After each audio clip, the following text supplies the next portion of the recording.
Hello, everyone. Good evening, good afternoon, good morning.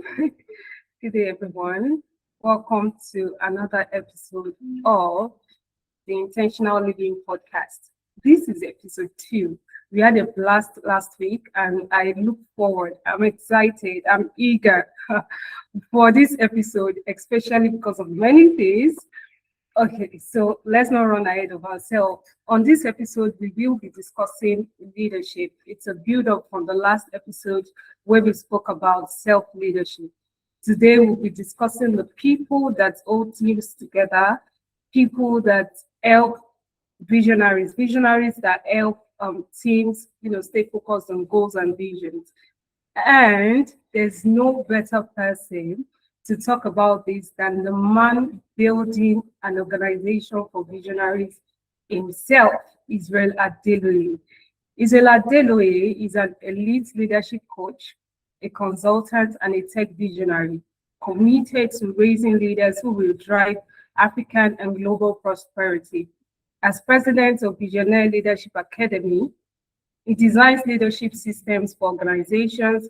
He's passionate about equipping professionals with the clarity, character, and capacity. Sorry, let me take that again. He's passionate about equipping professionals with the clarity, character, and capacity to lead with a servant heart and elite mind. He believes everything rises and falls on leadership, and he has dedicated his life to proving it. Please let's make welcome Israel Adeloye. Thank you. Thank you. Thank you very much. That was an amazing intro. Thank you. Thank you. Thank you. Thank you so much for honoring this invitation. I do not take it for granted. I am excited because I know that some tables are about to, we break a lot of tables this evening, and I'm super excited to be a part of this conversation. Thank you so much for being here. Okay. All right. Thank you also everyone who is already on the call. I am excited to have you all on the call. I feel like calling out names, but let's not do that. All right. Thank you so much for being a part of this. I am delighted. We are delighted. Okay, so I'm reading your bio, and something stands out for me. Sorry, when I was reading your bio, right? You said, sorry, let me take that again. You said you are passionate, is passionate about equipping professionals with the clarity, character, and capacity to lead with a servant heart and elite mind. Right. So it's difficult. I believe that, don't let me say I believe that when you have elite mind, to have a servant heart is quite, it seems contrary, right? So I would like you to talk about what inspired that thought, that line. Talk to me about it. All right. Thank you. So you just touched one of the most core things too. And it is so, when I explain it, it's so profound because over time, I realized that that's exactly what you said. It seems to be a contrast that we find. Is either we find people who deeply have a servant's heart and not necessarily have that elite mindset, or find people who have the elite mindset, not necessarily have the servant's heart. And it just seems to be like you have to choose, But over time, I realized that you don't have to choose. You can combine both. And the combination of both is what makes the best kind of leaders, whether it's within an organization or whether it's even yourself as in your personal life. So organizations, for example, if you don't have a servant heart, you'll be completely unethical. You will not care about your people. You will not care about the outcomes that you're supposed to get. Maybe you're working with clients. You don't care about any of those. You don't care about serving. Just have, there's the big picture. You have big dreams, big goals. You see things from the highest point of view, and that's beautiful. But if you don't have a servant heart, you become an elitist. You become someone that rules over people, lords over people, not serving them. All right. Even though you may hit a big vision, but you destroy the people along the way. If you have a servant heart, not an elite man, you will not do big things. So you will just want to, serve people. You're passionate about it upon your heart. That's great. But if you want to really impact people at the highest level, you must combine it. So I realized that the combination of both is what makes some of the best kind of leaders. You realize that leaders that we read about today just somehow that unique combination just comes into play. Those that want to emulate after anyway. So that's the reason why all of that came to be. So that's the summary. I love it. And this leads right into the first thing I wanted us to talk about, right? So I wanted us to talk about how a leader could create a perfect balance between your loyalty to the vision, to the goal, and your willingness to grow people, right? So where is that balance? How do you ensure that you're holding people accountable to the vision, and at the same time, you're not pushing them beyond what they can do, right? You're not crushing them in the process of pushing or in the process of challenging them. So please discuss that balance. Okay. I think the first thing we should start with is that it is possible. I think that's the first thing that you need to have. Having that kind of balance is possible. If someone feels like, oh, it's impossible, it must be this or that. Many times when people have all these kind of options, maybe they're not exposed, or maybe something has hit what they feel like their pictures of leadership. But it's possible to hold both of them together. It's possible to be very visionary and at the same time still carry your people along. And the center of it is realizing that no vision can be accomplished alone. There is none. Any vision that has to be, you can't accomplish it alone. Nature by itself requires that we serve something other than ourselves. There's nothing that's been designed that it's meant to just serve the thing self alone. Throughout nature, it just doesn't work that way. You must serve something else other than yourself. You must contribute to something else other than yourself. A person that goes against that design will realize they live an unhappy life. They live a life that's not fulfilling, right? They don't realize that there's something missing, like a gap in their soul. That's what happens. So the moment the person just decides that they will just be visionary alone and they will not serve, they will not carry the people along, they won't pour into them, they realize that they will be, they may be hitting certain kinds of targets, but they'll be limited because they would have to come. I'm hoping maybe we may get into that. There's something called different kinds of motivations, right? Because kind of motivation that you can use.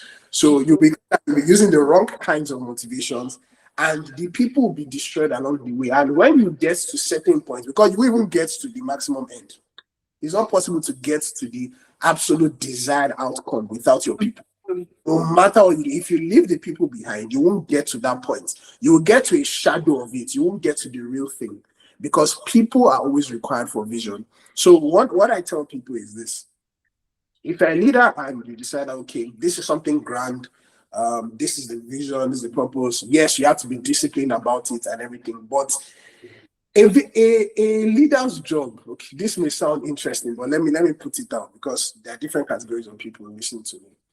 A leader's job will not always be doing the vision. A leader's job many times will be casting the vision. Right. In a place and at different levels, a leader's job, the higher a leader rises in hierarchy of an organization, it is less about you doing the vision, more of casting, thinking out the vision and casting. That's more of your work. And it's a lot of work because it requires people to buy into it. It requires people to buy into it. So your work now is people should buy into me. So when you start to realize that, okay, if I'm casting, people still need to do. So we can't be separated. It's what I talk about, the head and body thing. Head may not have hands. It's not carrying anything, not lifting anything. It's not mobile. It's not moving anything. But the head does not do its job. The body will not function the way it's meant to function. If the body don't function the way it's meant to function, the head will not get any. So you can't do it. We can't do one without the other. So visionary leadership, a must. The people that must act it, a must. But as a leader, you must learn to cast your vision. Many times, I told you, you must have a bias for people.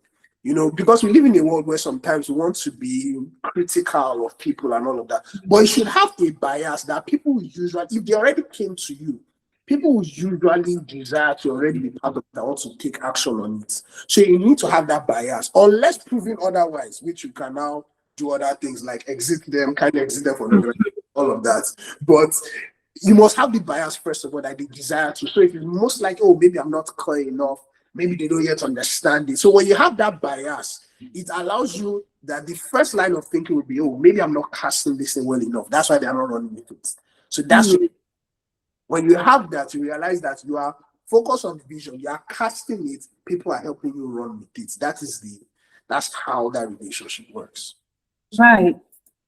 You said so many things. I'm loving this. Thank you so much. Yeah. So what you're saying is the major job of a leader is to cast a vision so accurately, so good that people naturally follow. Yeah. And this is so good because many times we blame followers. Oh, they didn't get this, they didn't do this, they're not taking responsibility. But leaders are supposed to self-reflect and understand how they are supposed to, evaluate how they are casting the vision. Yeah. Good. Yeah. I love it. Thank you. I love it very much. Thank you. Okay, so this also brings me right into the next question that I have for you. So you've worked with professionals, you've trained leaders. What leadership gaps have you identified? And please keep it in mind that we are talking to Gen Z, right? So what leadership gaps have you noticed among Gen Zs, among even professionals in the workplace, as part of teams and even as leaders? What gaps have you identified? Okay. So I think one of the gaps I'll start with is an attitudinal gap, especially among Gen Zs. Is this thing where I don't think a lot of let me put it so I would say it both to people who are already in some kind of leadership position and to those who are not. To those who are not, I think is an attitudinal thing. I don't think people understand how much work is required to be a leader. I think it is looked down upon. So people start with like, oh, is it not? Right.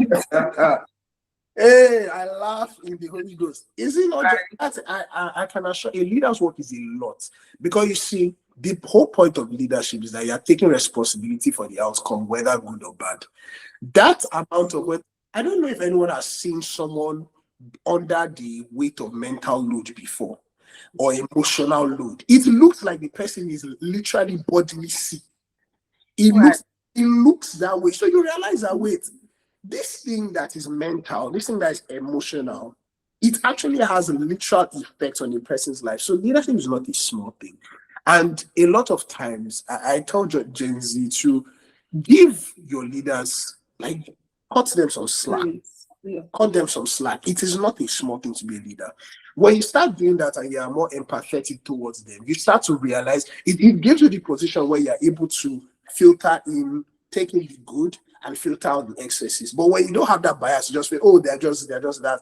I can assure them, if people have that mentality, when they enter into positions, they don't do anything better. They don't. They don't. I agree. They don't. Once they enter, they just realize that it's not what I thought it was at all, right? Then for those who are, so the other problem that I see, let's say like older people, is many times they just have a bias for Gen Z that, oh, they are lazy, they are this, they are that. So when you just have that bias already, and it's a clash that keeps happening. And the funniest thing is that if you look at previous generations, they also still had that thing. They'll be like, oh, this person was that. Some people know parents that they were like, oh, I trekked to school. When I was young, I would go from this place and go to that place and go to school, and they don't want support. So yes, the kind of work has changed, but that kind of thing where the people feel like, oh, and it's usually because technology just makes things easier. But people just feel like, oh, these people are not doing enough, all of that. And because they have that bias, they are not able to trust them responsibility. And anytime you don't trust the next generation responsibility, that vision will die. It will die. Because you must hand over the baton to someone else. You can't do it alone. You must. Anything that will outlast you must move from generation to generation. So you must trust the fact that people need to carry on this torch. So when you have that mindset, you start to invest with that mentality. You invest your time, So one of the things I see is that they don't give them time. They say, like, oh, I'm busy. These are people that will carry on your legacy. If you don't pour into them, this vision is finished. By the time you go, it is finished. So you must intentionally pass on. So you see now that a lot of people are more and starting to get very interested with succession planning and all of that, because that is a thing. So older generations and people who are in high leadership positions that are not Gen Zs, one of the mistakes I see is that they are not thorough about their succession planning. They're not intentional about it. And there's so much that people learn over the years that truly Gen Z can humble themselves and listen, they can get a lot from. But because of the bias that they already have with Gen Zs, they don't intentionally make that effort. So those are some of the major problems that we see currently. And it's not as if they are like older people, they're saying, they just have the bias. But if some of them can be open enough to see that, look, you too, when you were younger, people like that were, but they also do the same thing to you. Like, trust me, and it's still going to happen again, because people will be suspicious. Because the thing about youth is that, and that's why, I mean, some of you are watching this are believers. That's why Apostle had to write to Timothy, don't let anyone look down on you because you're young. You need to be able to rise and start taking responsibility. Nobody will trust you with responsibility at a certain level if you've not taken it up to a certain level. Right. That's just it. You must demonstrate that you have the capacity to take responsibility at some level. Then you can be put up for more. If you've not shown it, you can't expect people to trust you with more. So those are some of the issues that I kind of see with that. So many times you have to mediate at the end of the day and be like, okay, you Gen Z, open up. You older, open up too, and allow this thing through, so that we can get the vision to outlast you. Anytime that doesn't happen, the vision ends with those people, and it's never a good thing. Nobody wants their vision to die with them. They are treated. So these are some. Thank you so much for sharing. So this brings me right to the next question that I have, and you started answering the question. It's like you came with the prophetic this evening. You answer my question before I ask it. Okay. So this next question is that, as a Gen Z professional, or wherever you are, well, in a sector, in a system, how do you position, so much so, how do you position yourself accurately? How do you position yourself very well?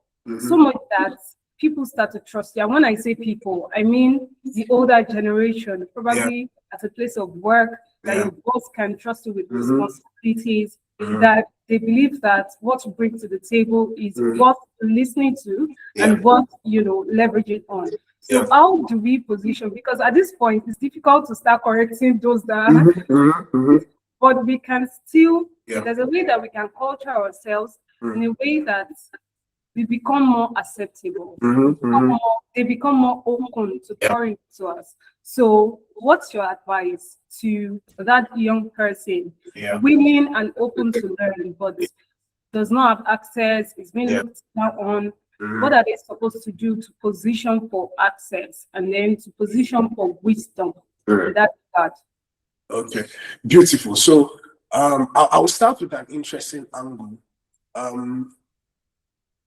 Any young person who desires that must work on their identity first. That's the first thing you must have. Some other circles and books, you may see it called the self-concept. If you don't understand, if you've not come to see you and accept that you are worthy of those kind of things, forget it. Anything you do is sabotage that thing.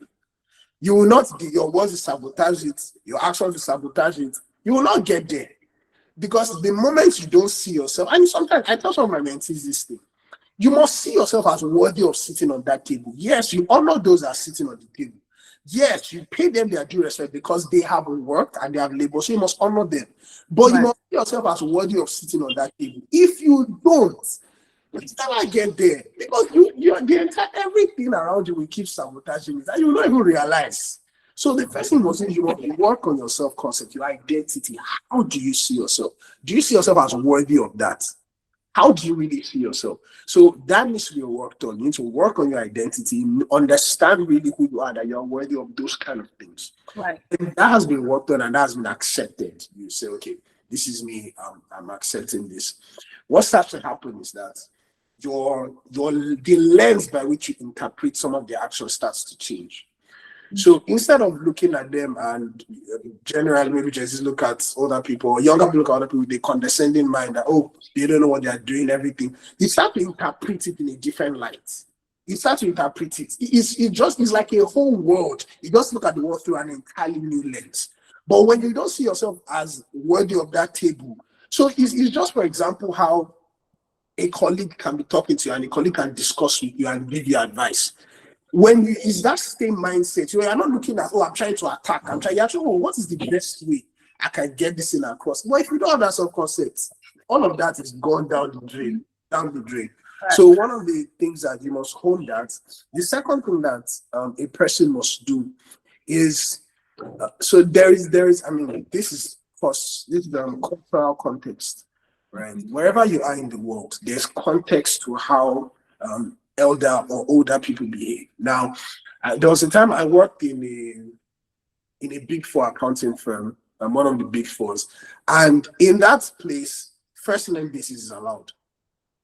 And when I say allowed, I mean actually allowed, because there are places where they say first name is allowed, but when you really listen, you know that don't try that with some people, so that's all of that. But within that, actually allowed, like you see, they'll actually tell you, oh no, call me this. So you need to understand context, cultural context. And I think that's that thing where just feel like, oh, they should accept me the way I am. This is who I am, this is who I am, this is who I am, Alpha, Omega. It starts with me, ends with me. See, those methods cannot take people anywhere. See, it's just, I have tracked people who, you will see them later come back to publicly apologize. Oh, I was wrong. But they have taught people many nonsense and they have carried it.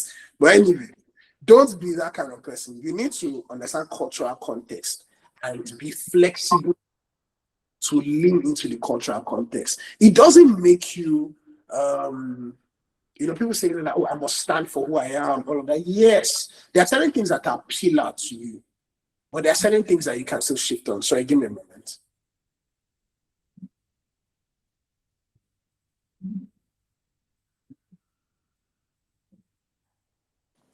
Okay, sorry about that. So there are certain things that are pillar. There are certain things that can still be flexible. Your pillar things are your core values, what you start, your identity. Those are core. How you express them, you can still be very flexible with that. Right. So, for example, maybe you are someone who, you prefer to call people by their first names. You get to a place, they don't like that. It doesn't take anything from you. Just adjust. You need flexible in life because you're going to meet all kinds of people. If you want to be great truly and you want to keep growing as a leader, you will meet all kinds of people. So you must be able to be flexible with some of those things. You stabilize your core, you are firm with your core, but expression of some of these things, you are flexible with them. When you're able to do that, you're able to relate with all kinds of people. I mean, I've met all kinds. And the reason why I was able to work with them is because I was flexible. I was open. So understand cultural context after your identity. The final one is you must actually have a solid work ethic. Now, in general populace will say that, oh, Gen Z are lazy. It is because a lot of people are also lazy, right? It's not just a generational thing. A lot of people are lazy. If you can decide to work harder, just even if it's 10% more, 10% is not even a good level, but even if you say 10% more, you will stand out. Right. A lot of people are already laid back. Just extra time learning more about your work. So just for people who are professionals, let me give you an easy trick. I will do this in our training, so I'll tell you this for free. One of the things is that you must learn about the industry that you're working in. Learn the industry, learn the language of the industry, learn the reports that go around the industry. Go and learn about what industry, fill in the gap. I work in X industry. Like, know what it is called. Know the language used there, know the data, the information. Oh, what are the statistics for this industry? Then the final thing you must do is you need to now suggest, you need to discuss. When you're talking with your superior, this is free game. When you're talking with your superiors, you slot in some of those news that you've heard. That also I heard about this that's happening in the industry. Do you have any thoughts around that? Your mates are discussing, you are coming, you are talking about this. Just that, because that's what they discuss with their peers. That's what I'm saying. Yeah. Yes. You've seen yourself as part of the table. So you are thinking like that. You are trying to think like that. So when you start consuming a lot of that, the kind of solutions you are bringing will be at that level. But when you don't see yourself as fitting for the table, many of those things that come afterwards, you won't even do them. So those are some of the things that I start to do. As you start to do that, I start to relate to them in that manner. You see, they start to open up to you. They start to trust you with more responsibility. And soon enough, just a matter of time, they'll just be opening doors for you. So I think that's a lot more. I think No, I agree. You were on all the points that I wanted to hear. Thank you so much. So it all boils down to identity. And I love this because, okay, everything you said did not just boil down to identity, but the first layer is identity, right? Mm-hmm. And I love this because we spoke about it last week. It was literally the first episode was about identity. And it was also the next question that I meant to ask you. So this has happened like 3 times. Okay. I'm happy the way this is going. Yeah. All right. So now you've spoken about identity in regards to Gen Z, right? The young leaders coming up. So now I want us to talk about identity in regards to the leader himself. I mean, the people we are not trying to take over, but the people we are coming after, right? So we are taking over the people we are coming after. Yeah. So how does identity impact on the way they delegate, on the way they open up? How does identity impact on how much they pour into building leaders who can do what they can do and even better, right? Because there are, and I like that we are situating this discourse in the corporate sector, right? So imagine that I'm in a place of work and my boss is in his 60s, right? I'm Gen Z, right? And I'm interested. I'm coming up with ideas at this level. I'm conversant with what is going on in my industry. I'm right to the point. I actually have wisdom. So I stand out and I'm different. Now, I want you to talk to that 60-something-year-old adult looking at me and feeling like this one wants to take my place. So how does identity impact on the way they receive that as well? So I think it's a good discussion because all of us will grow in Jesus' name, amen. So actually, after increasing it, this is good wisdom that we should even have for ourselves. So I will talk towards that. You cannot remain in a position forever. Don't even, it will not happen. And it shouldn't happen. That's already stagnancy. That means the thing is not moving forward. You see, the more an organization grows, the more it's able to do more things, you start to realize that there is space for other people to find expression. But when things are not growing, there's not space for others to find expression. That is when they start to clamp down and just hold on to what they have because things are not growing. Let's just say the truth. Things are not growing. So for example, just as reference, I think I left the organization years, but you still see people promoting this. They are promoting more people to partners. You have to say, as partner position not finished. It's not finished because there are people that will still. There's more space. There's more work to be done. Things are happening. There's expansion going on. So we need more people that can take up responsibility because the whole point of pouring and raising others is so that they can help share the burden. You shouldn't be the only one because when an organization starts, if it starts as a startup, you are starting maybe two people, you are doing almost everything. So the whole part of saying, oh, your strategy, you are doing the thinking, casting the you are casting vision, you're acting vision, you are doing all of that when you start. So as you keep growing, more people are taking up acting on it. You do more vision casting, more of strategic thinking. As you keep scaling, you need more people to help you do that. So the fact that once that tension is happening is usually a pointer that growth is not happening. And sometimes I tell some of my mentees this thing, if you are in a place and you consistently are doing that and the other, go and look for another place where people are growing and the organization is growing so that you can grow with them. Because when people are not growing, the organization is not growing, they tend to have that kind of very rigid hold, and it's usually because many people want to remain sole proprietors, and that is usually an African thing. So it is well, right? But as people grow, it's important that they need to know that look, you can't remain at the center forever. Even in my organization that I'm leading, when there was, a couple of years ago, I was doing a lot of things. I said, please, you should handle it. We'll write SOP for you. This is the standard we expect. This is what we're expecting. Do it. So I don't even know a lot of things that go on. All I get is reports that, oh, this was done. Oh, great. Thank you. Oh, what about it was done? Thank you. And we move on. Like that shares the burden. I don't have to think about that. So that's the joy of anyone who understands growth.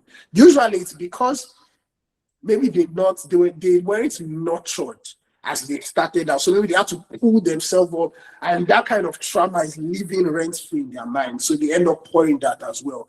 Right. So sometimes those people, you can't really blame, when I see people like that, I can't really blame them a lot. You just try to understand. But for the sake of your career trajectory, of course, you move because you cannot wait for them to understand. Who knows when they will hear people like us talk to them. So find a better place, grow, right? God will help them and everything. But those are kind of the pointers. But if for people who are open to it, they should just know that, look, it is a sign of growth. As an organization grows, more people should be able to grow with the organization. As a matter of fact, you should enter a place where you retire. You are not hands-on with things. You've cast a vision. Let the vision outgrow you. One of the best things that can happen to a man is when the vision has outgrown you in his own lifetime. Like it is so big that you are not at the helm controlling everything. Like you are there, you represent, you just become, I don't know, there's like aura that you have. You're just there sitting at the back like chairman. Things are running, things are working, things are growing, and you can just see that, oh, it came from me. That's the most beautiful thing that can happen to a vision, right? So the more we see it in that sense, and we are not trying to be control freaks and say, oh, everything is right, I must do everything like that. It's just trauma that is speaking with them. So we're saying it for us that are also getting there, and we'll also get there. We'll have children that will grow, come after us. We should, that's why I'm growing and building our organizations, whether you're the one that started it or whether you're the one that you entered and you're growing with it. As you are building the organization, you must know that, look, you must get to a point where others are able to successfully take over from us. We empower them to do so and let them move it up from there. We trust them because someone else will trust them. I love it. I love it. So I would like to do because you are on a level, at a level, I'd like to do a quick recap because for people who are not used to listening to you, right? So what you're saying is that a leader needs to have a large heart. And if they have a large heart, they understand that the vision is bigger than them. And because the vision is bigger than them, they need people, right? And this is how a leader even gets people-centered, right? And at the same time, you're vision-oriented, you're people-centered, and you are willing to grow leaders that can do more than you have done. Yeah. This is beautiful. I love it. This sits right into the story itself, right? Okay. And I love the way you took it. I love the angle that you took it. I'm absolutely delighted. Thank you. So I would like to talk about toxic employees or toxic followers. Oh yeah. Right? Because when people talk about toxicity in a place of work, or they usually say it in terms of the leader is toxic, my boss is toxic. What about you? You probably are the toxic one, and you know it, right? So, recently, right, I heard someone speak concerning this, and it really struck a chord because we would love to say that my boss shouts, my boss, those things are not right. We know, right? But what kind of employee are you? If we give you deliverables, do you deliver? Right? Do you do the things that you say you would do? Right? So let's speak to that. Yeah. In terms of building your personality as a follower. Yeah. That's really, really good. I think people must realize that you are investing in yourself the more that you decide to be a great employee. You may think that, oh, you are just doing your boss a favor and everything. Not really. Not really. Yes, I mean, you're doing what you're paid to do, but when you can even do much more, you're investing something in yourself. Mm. It will pay dividends. It always pays dividends. As an employee, the baseline is that you must do what you have signed the contract to do. It's a contract. You said you are going to do this, and they said they were going to pay you this. Do what you were paid to do. That's the baseline. Anyone who is not doing that is a dishonest person, and they are investing in dishonesty as a person. You know, when people are like that, you can't expect them to do lots of great things because they have already told themselves that my words are not important. My words are not important. That's what they just told themselves. They are teaching their mind that their words are not important. That I can write a contract and I can sign, and my words don't mean anything. My signature on something doesn't mean anything. That's what they're telling themselves. So the first thing is that you must be honest enough that, okay, this is what I'm being paid to do. I'm going to do this. Right? That's basic level. Okay, and it's unfortunate that a lot of people don't even want to do that, but they are teaching themselves not to honor their own words. And when they don't do that, they can't have self-respect. They can't expect other people to honor you when you don't feel that honor towards yourself. You can't. You won't expect it from others, right? So the first thing is that your word must be your bond. You sign a contract, you must uphold it. Mm-hmm. Now, there are things that you're waiting, that's base level. You should also do more than what you are paid to do. A toxic person, first of all, does not want to do what they are paid to do. Anything that looks like an extra beyond what it is that they are paid for, they see it as, oh, it's such an inconvenience, don't do anything, my mental health, work-life balance, and start throwing all of that into everybody's face. Yes, is mental health important? Yes. Okay. Is work-life balance important? Yes. But let me tell you something, especially if you are starting off early. Just take this from me. You may say, oh, what study affirms it? Just take this advice from me. In your earliest stages, you cannot have true work-life balance. Forget it. It won't happen. If you really want to invest and you want to grow fast, you can't have that. You can't. There's nothing. You can't. I remember my earliest days when I was working, I remember how much I will carry this, but because the way that it works is that you would work on different projects. So this manager has this project, that manager has that project. This manager has this project, he needs help, you will help this one. This manager, you will go and help this one. You'll be stretching yourself, helping this, helping that. When it now comes to when they are writing recommendations and I say, why would they call your name? When 1, 2, 3, 4, 5 managers have called your name, what you will scale up. So you can't. Sometimes you need to put in that amount of work to scale. I mean, people who work-life balance. There are people who they put in work. They deserve the work-life balance. You're just starting work. You've not earned that work-life balance. Let me tell you the truth. Because I say this thing. People who perform at the highest point, the peak points in life, what younger people see as work-life balance, not what they see as work-life balance. It's not the same thing. They see work-life integration. So everything is joined together. That's at that level. But a younger person is like, oh, this time is my time. So for example, I clock out by 5 p.m. After 5 p.m., I don't respond to any message or that. Am I saying that you should give opportunity to be overbearing? No, you shouldn't. People shouldn't overbear you. But sometimes work just requires you to work more than the allocated hours. Because when I see people like that, I say that clearly this one has never run a business before.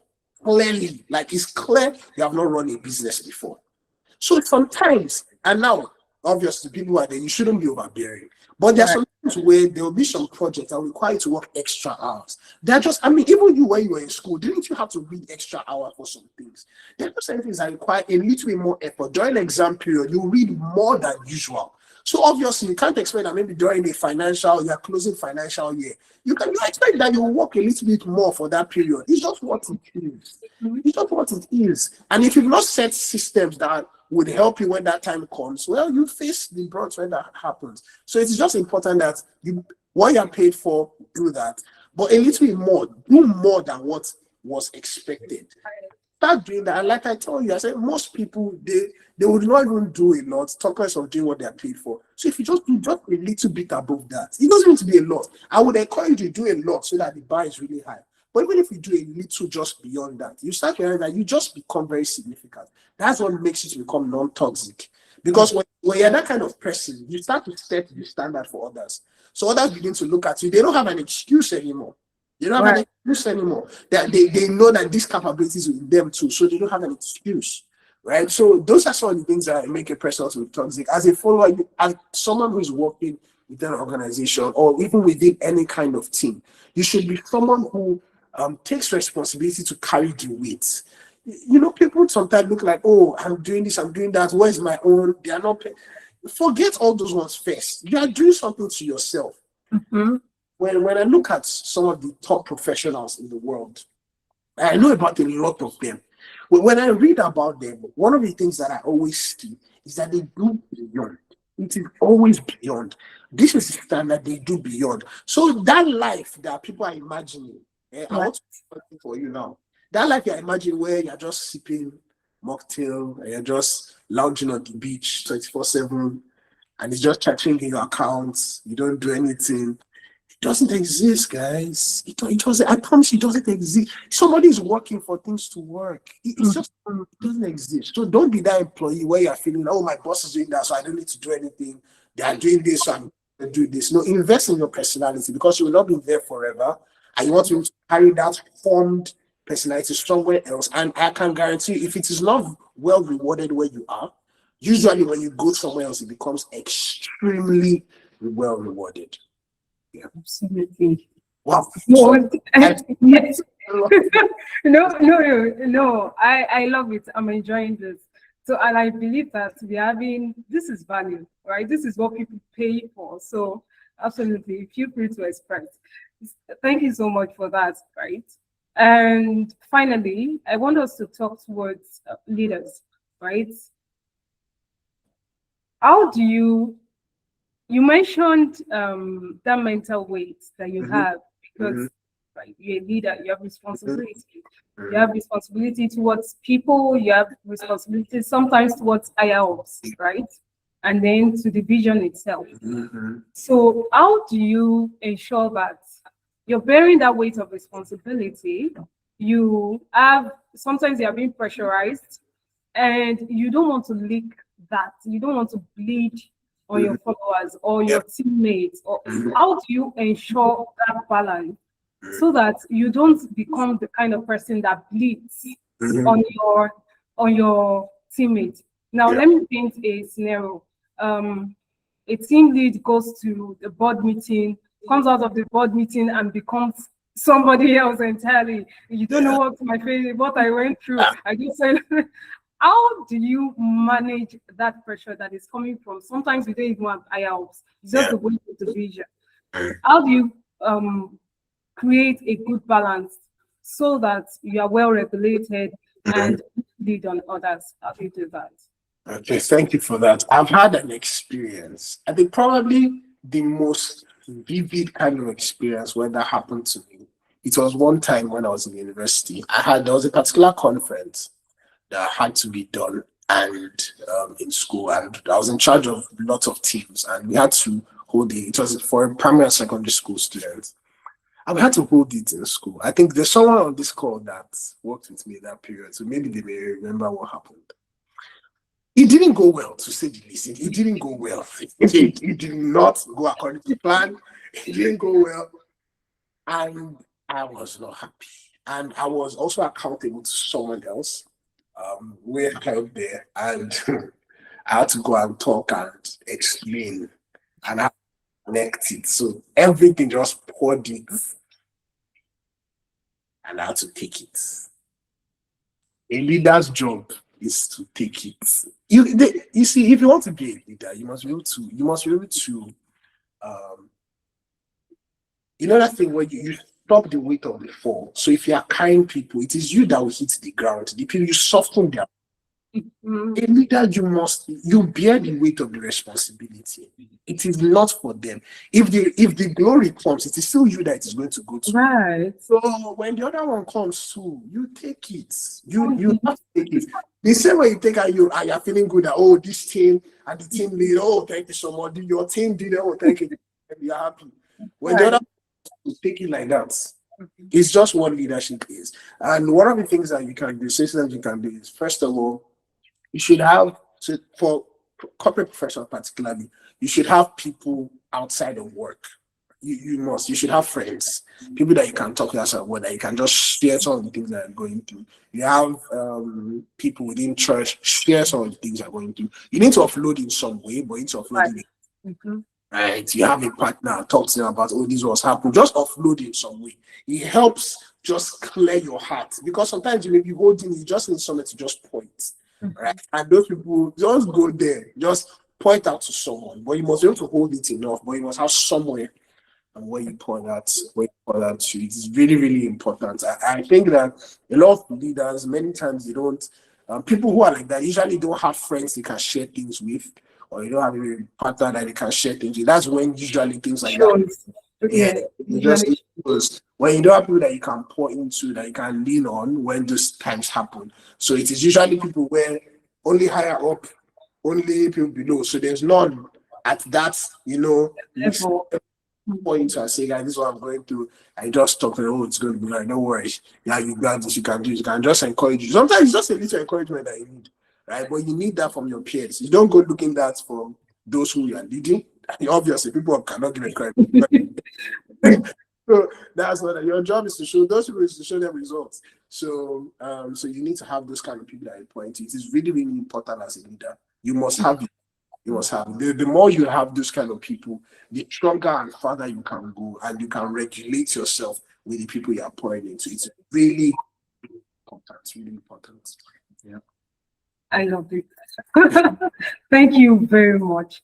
So you've given us a masterclass this evening. I'm super excited. You've taught us that every leader needs a support system. So you should ensure that while you are building, ensure that your personal relationships are not suffering, because you still need them at the end of the day. You need them. That's very beautiful. It's the one thing that people miss out. They say, oh, you shared people. We understand that you will share some people, but must you share everybody? Everybody. If everybody in your exactly. If everybody in your life needs to be shared, then you have a problem, not them. Yeah. So while you're building, while you're doing whatever you're doing, your career, your business, with your vision, ensure that you are maintaining your quality relationships. Have people who love you genuinely and who you can, open up to without any fear of judgments. People you can be vulnerable with. Very true. Yeah. Delightful. I am happy to hear that. Thank you so much thank you for 45 minutes of explosions. I'm delighted. There's so much to unpack in this session. They are in fact, we can successfully cap out little sessions, little parts of this session, and create different master classes on them, because it's so much value. And I'm absolutely delighted that you came on this episode. Thank you so much for coming. Thank you for your time. Thank you for giving. Thank you. You opened up, you gave us, and I'm delighted. Thank you very much.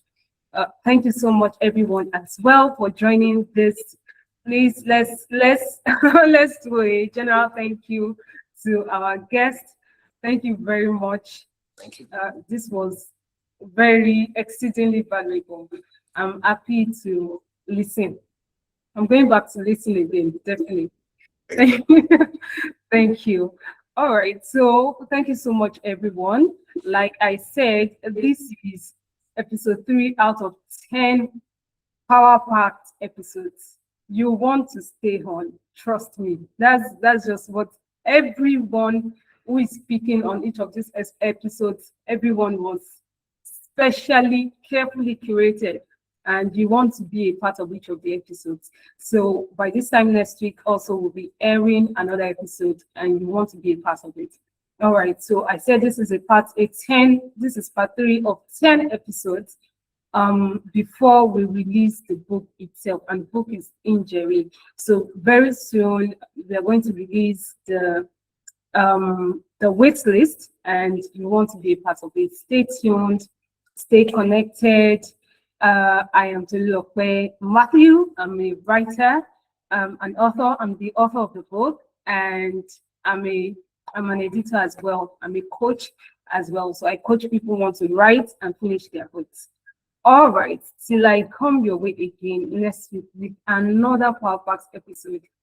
I'm sure you had jotters. I'm sure you jotted a lot of things in this episode, and trust me, you still want to be a part of this next week.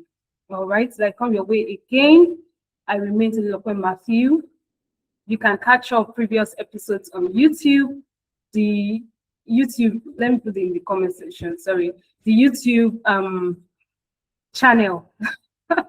Sorry, the YouTube channel is Book So Far. You can catch it up and you can catch up on the last session, so that because this was a build up on the last episode, and next week will be a build up on this episode. So it's like come your way again, stay valuable, stay sharp, continue building. I am rooting for you. Bye-bye.